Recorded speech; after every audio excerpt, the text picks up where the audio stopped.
तो कहानी के शुरू में हम एक लड़के को देखते हैं जो अपने भाई को ढूंढ रहा था। वो उसे ढूंढता हुआ एक पार्टी में आ जाता है जहाँ पर सभी लोग बहुत ज्यादा मजे कर रहे थे। वहीं पर कोई उसे बताता है कि उसका भाई ऊपर वाले कमरे में है। जब वो लड़का ऊपर कमरे में जाता है तो देखता है उसका भाई बुरी हालत में था और वो उनके डैड के बारे में अजीबोगरीब बातें कर रहा था। ये सुनकर वो लड़का डर जाता है क्योंकि इनके डैड को तो मरे हुए बहुत साल हो गए थे। वो अब अपने भाई को नीचे ले आया था। तभी उस लड़के का भाई उस पर चाकू से वार करता है और फिर बाद में उसने अपनी जान ले ली थी। ये देखकर पार्टी में लोग बहुत ज्यादा डर गए थे। अब आगे हमें कहानी में 17 साल की लड़की मिया दिखाई जाती है जो अपनी मॉम की मौत के बाद अपने रिश्तेदारों के साथ थी। वहीं पर मिया के डैड भी थे। उन्हें देखकर ऐसा लग रहा था कि मिया के ताल्लुकात उसके डैड के साथ बिल्कुल भी अच्छे नहीं हैं। तभी उसे उसकी दोस्त जेठ के भाई की कॉल आती है जो फुटपाथ पर बैठा अपनी बहन जेठ का इंतजार कर रहा था, मगर वो उसे लेने नहीं आई थी। इसीलिए उसने मिया को कॉल की कि उसकी बहन उसे लेने आना भूल गई है, तो इसीलिए वो उसे घर छोड़ दे। मिया अब अपनी गाड़ी लेकर उधर पहुँच गई थी। वो जेठ के भाई जिसका नाम रायली होता है उसे ले लेती है। जाते हुए वो खूब मजे में गाड़ी चलाती है। तभी रास्ते में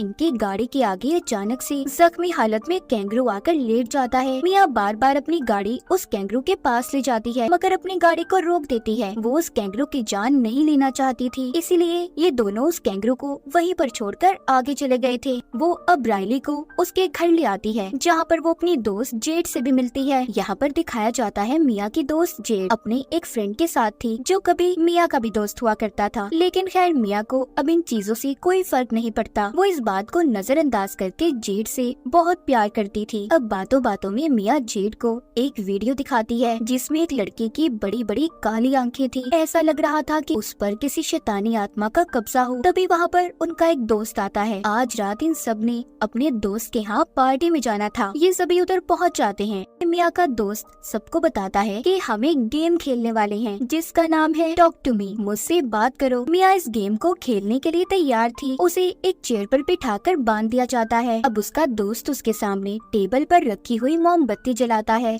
दूसरा दोस्त एक अजीब से हाथ के स्टैचू को मिया के सामने रख देता है। अब उसको ये लोग बताते हैं कि तुम्हें इस हाथ से अपने हाथ को मिलाना होगा और टॉक टू मी बोलना होगा। तभी सारी लाइट्स बंद कर दी जाती हैं। जब मिया ऐसा करती है उस स्टैचू हाथ से अपने हाथ को मिलाती है। तभी उसे अपने सामने एक बूढ़ा आदमी बैठा हुआ दिखाई देता है। ये देखकर तो वो बहुत ज्यादा घबरा गई थी और अपना हाथ उस हाथ से अलग कर लेती है। लेकिन अपने दोस्तों के बहुत कहने पर वो इस खेल को फिर से शुरू करती है। दोबारा से उस हाथ से अपने हाथ को मिलाती है और कहती है आई लेट यू इन, कि मैं आपको अंदर जाने देती हूँ। मतलब कि इस खेल में कोई भी अगर बुरी ताकत थी तो मिया उसे अपने अंदर आने की इजाजत दे रही थी। वो अब अपने सामने जेठ के भाई रायली को देखती है और कहती है वो तुम्हारे पीछे खड़ा है, वो तुम्हें पसंद करता है। ये बात सुनकर रायली को घबराहट होने लगी थी क्योंकि वो तो अपने दोस्तों के बीच में बैठा था। वो सोचता है आखिर उसके पीछे कौन हो सकता है। मिया की आंखें काली पड़ चुकी थी। वो रायली से कहती है कि यहाँ से भाग जाओ। तभी 90 सेकंड का वक्त पूरा हो गया था। मिया के दोस्त उसके हाथ को उस अजीब हाथ से अलग कर देते हैं। मोमबत्ती को भी बुझा दिया गया था। मिया अपने होश में आ गई थी। मिया के साथ आखिर हुआ क्या था ये तो हमें कहानी में आगे जाकर पता चलेगा। रात को रायली मिया की बातें सोच सोच कर सो नहीं पा रहा था। उसे अकेले कमरे में बहुत ज्यादा डर लग रहा होता है, इसीलिए वो अपनी बहन जेठ के कमरे में जाता है मगर वो भी उसे अपने साथ सुलाने से मना कर देती है। तभी वो लाउंज में लीटी मिया के पास जाकर लेट जाता है जो आज रात उनके घर पर ही रुकी थी। मिया रायली को अपने सपने के बारे में बताती है जो हमेशा उसे आया करता था। वो बताती है मैं अपने सपने में देखती हूँ कि मैं एक शीशे के आगे खड़ी हूँ लेकिन मुझे उसमें अपना रिफ्लेक्शन अक्स नजर नहीं आ रहा। फिर वो दोनों गेम के बारे में बात करते हैं तो मिया बताती है कि मुझे उस वक्त ऐसा लग रहा था कि जैसे मैं हवा में तैर रही हूँ। अब यही बातें सुनते सुनते रायली सो जाता है। मिया उसके हाथ से उसका फोन लेकर साइड पर रखती है और प्यार से उसके सर पर हाथ फेरती है। जब वो ऐसा कर रही थी हम उसके हाथ को देखते हैं जो अजीब किसी शैतान काली ताकत का लग रहा था।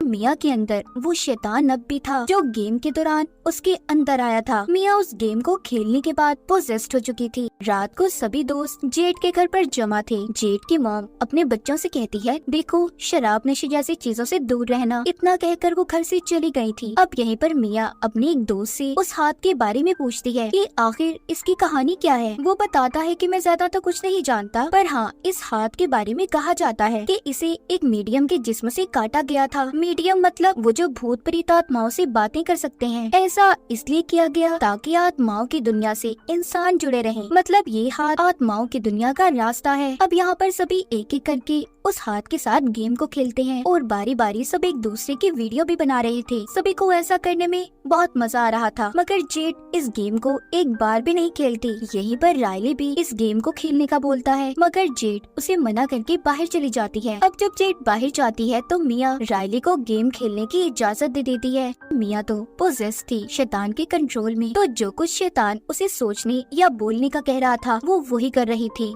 रायली अब जब उस गेम को शुरू करता है और वो हाथ पकड़ता है, आई लेट यू इन कहता है, वैसे ही उसके अंदर मिया की मॉम की आत्मा आ जाती है जो कि मिया से बात करने लगी थी। मगर तब तक वो वक्त पूरा हो गया था जो सब दोस्तों ने रायली को गेम खेलने के लिए दिया था। लेकिन मिया ने अपनी मॉम की आत्मा को महसूस किया था, उसे उनकी आवाज भी आ रही थी। पर तभी उन आत्माओं की दुनिया से रायली को पसंद करने वाला शैतान उसके अंदर आ जाता है। मतलब कि जो कहानी के शुरू में मिया ने रायली को बताया था कि वो तुम्हारे पीछे खड़ा है, अब वो शैतान रायली के अंदर था। तभी रायली अपने सर को टेबल पर जोर जोर से मारता है। थोड़ी देर बाद उधर पुलिस भी आ गई थी और रायली के मामले में पूछताछ करने लगती है। उसकी बहुत बुरी हालत थी, इसीलिए उसे हॉस्पिटल ले जाया जाता है। इन सब के बाद मिया अब जब रात को घर पहुंचती है तो उसके डैड उससे बात करने की कोशिश करते हैं, मगर वो अपने कमरे में चली गई थी और अपने डैड से कोई बात नहीं करती। फिर कुछ देर के बाद वो हॉस्पिटल में जाती है जहाँ पर रायली दाखिल था। अब वो जानती थी कि हॉस्पिटल जाकर उसे रायली के घर वालों का सामना करना था, क्योंकि गेम खेलने की इजाजत इसी ने दी थी। जैसे ही वो हॉस्पिटल पहुंचती है होता भी ऐसा ही है जैसा कि उसने सोचा था। जेड उस पर बहुत गुस्सा करती है, कहती है कि तुम्हारी हिम्मत कैसे हुई, तुम्हारी वजह से मेरा भाई आज इस हालत में है। ये सुनकर मिया बहुत दुखी हो गई थी और जेड के दोस्त के साथ अपने घर आ जाती है। लेकिन आज रात वो अपने घर अकेले नहीं रुकना चाहती थी, इसीलिए जेड के दोस्त को अपने घर पर रुकने का कहती है। वो इन सब चीजों से बहुत ज्यादा तंग आ चुकी थी। मिया अपने घर आकर बेड पर लेट जाती है और अपनी मॉम की वीडियो देख रही थी कि तभी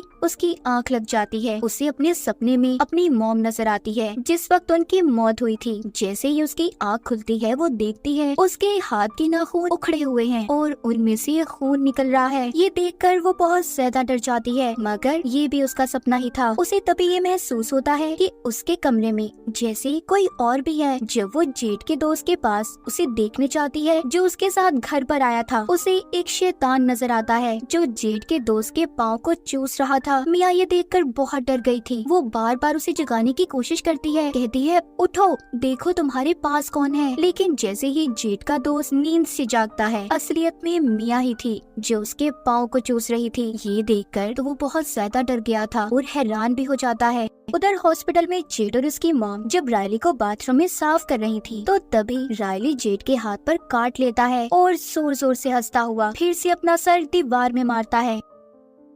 शैतान बार बार मिया को भी ये एहसास दिला रहा था कि रायली बहुत दुख में है, तो उसे तुम उसके दुख से आजाद कर दो, यानी कि मार दो। मिया इन सब के बारे में अपने सभी दोस्तों से बात करती है। फिर वो उसी लड़के के पास जाते हैं जिसको हमने कहानी के शुरू में देखा, जिसके भाई ने भी अपनी जान ले ली थी। वो लड़का उन्हें यही बताता है कि वो हाथ एक शैतानी हाथ है, आत्माओं की दुनिया का रास्ता। इससे ज्यादा मैं उसके बारे में और कुछ नहीं जानता। इसीलिए मिया के जितने भी दोस्त थे कुछ ना कर पाने की वजह से अपने अपने रास्ते चल देते हैं। अब मिया, जेड और उसका दोस्त तीनों हॉस्पिटल वापस आते हैं। वो ये सोच रहे थे कि शायद उस दिन गेम में कुछ अधूरा रह गया हो कि जब रायली वो गेम खेल रहा था तो उसने अपना सर जब टेबल पर मारा, इसी उसमें सब लग गए और उस मोमबत्ती को बुझाना भूल गए। तभी वो शैतान असल दुनिया में आ गया और अब रायली के अंदर है। वो अब उस शैतानी हाथ को रायली के हाथ में देते हैं, पर कुछ भी नहीं होता। मिया ये सोचती है कि अगर रायली कुछ बोल नहीं रहा तो क्या पता वो मर गया हो, इसीलिए अब वो उस हाथ से अपना हाथ मिलाती है और कहती है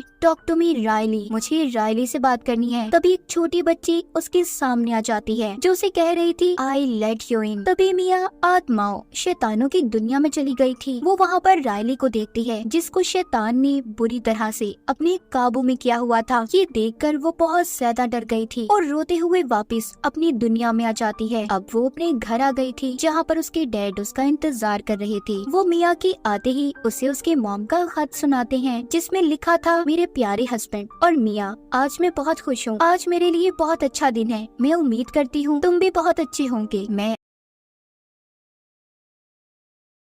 वक्त में नहीं हूँ। ये बातें सुनकर मिया अपने डैड के गले लग जाती है। तभी दूर से मिया को अपनी मॉम की आत्मा की आवाज सुनाई देती है कि तुम्हारे डैड झूठ बोल रहे हैं। मिया बार बार उसे बस यही सुनाई दे रहा था कि तुम्हारे डैड झूठ बोल रहे हैं। तभी शैतान मिया के डैड की शक्ल में उस पर हमला कर देता है। मिया एक कैंची से उसे मार देती है, मगर वो ये भूल गई थी कि असल में उसके सामने उसके डैड थे। ये सिर्फ उसका बस एक वहम था कि उसके सामने शैतान है। फिर वो अपने दोस्त जेड को कॉल करती है और बताती है कि मैं बहुत दर्द में हूँ, तुम मेरे घर आ जाओ। जेड अब रायली को अकेला छोड़कर मिया के घर जाने के लिए निकल जाती है, पर ये क्या, मिया तो हॉस्पिटल की पार्किंग में थी जो जाते हुए जेड को देख रही थी। इसका मतलब कि शैतान अभी भी मिया के अंदर था, जिसने धोखे से जेड को घर पर बुलाया ताकि वो रायली को मिया से मरवा सके। अब मिया हॉस्पिटल से रायली को व्हील चेयर पर बिठाकर रोड पर ले आई थी। दूसरी तरफ जेड मिया के घर पहुंचकर उसे बार बार कॉल कर रही थी। अब जब मिया उसकी कॉल नहीं उठाती तो वो उसके घर के अंदर जाती है और देखती है कि मिया के डैड खून में लथपथ पड़े हैं। ये देखकर जेड को सब कुछ समझ आ गया था।